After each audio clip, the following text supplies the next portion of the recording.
Have you ever been so sure about something, only to find out you are completely wrong?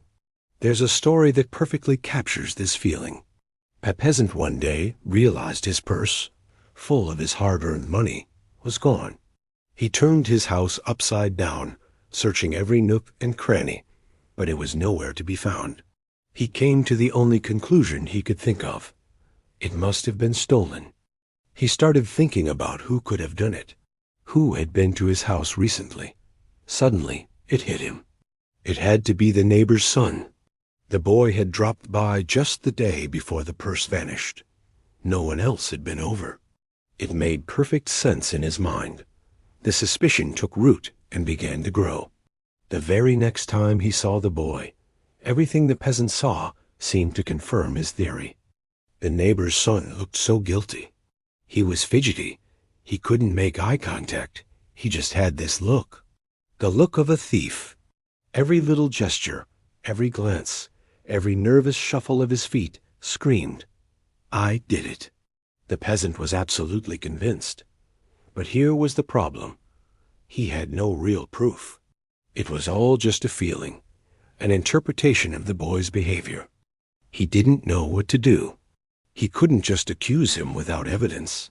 So he watched, and with every passing day, his suspicion turned into certainty. Every time he saw the boy, the kid looked more and more like a criminal, and the peasant grew angrier and angrier. He felt his blood boil just looking at him. He pictured the boy sneaking into his house, his little hands snatching the purse.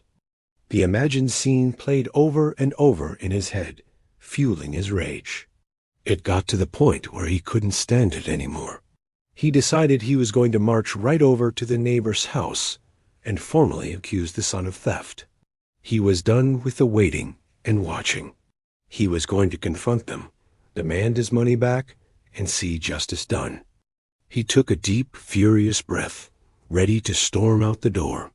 And at that exact moment, his wife called out to him from the bedroom. "Hey, come look what I found," she said. He walked in, still fuming, and she was holding something up. It was his purse. The very same purse, with all the money still inside. "It was behind the bed the whole time," she explained with a smile, completely unaware of the drama unfolding in her husband's mind. The peasant stood there, stunned. The purse was in his hands. It hadn't been stolen. It had just been misplaced. All that anger, all that certainty, just evaporated. He felt a wave of relief, followed by a profound sense of foolishness. The next day, he saw the neighbor's son again, playing in the yard. He looked at the boy, really looked at him, and he saw something completely different. The boy wasn't fidgety. He was just energetic, like any kid. He wasn't avoiding his eyes. He was just shy. Not a single gesture, not a single movement, looked anything like a thief's. He just looked like a normal, innocent boy. Nothing had changed about the boy. The only thing that had changed was the peasant's own mind. This story tells us something powerful about ourselves. We often see in the world what we expect to see. Our thoughts, our beliefs, our suspicions, they act like a filter, coloring everything we experience. The world around us is like a giant mirror. It reflects back the attitude we project onto it. If you look for guilt, you'll find it everywhere. If you look for flaws, they'll jump out at you. But the opposite is also true. If you look for kindness, for goodness, for honesty, you'll start to see that too. How we perceive the world literally shapes the world we live in. So try to be a little kinder in your judgments. Give people the benefit of the doubt.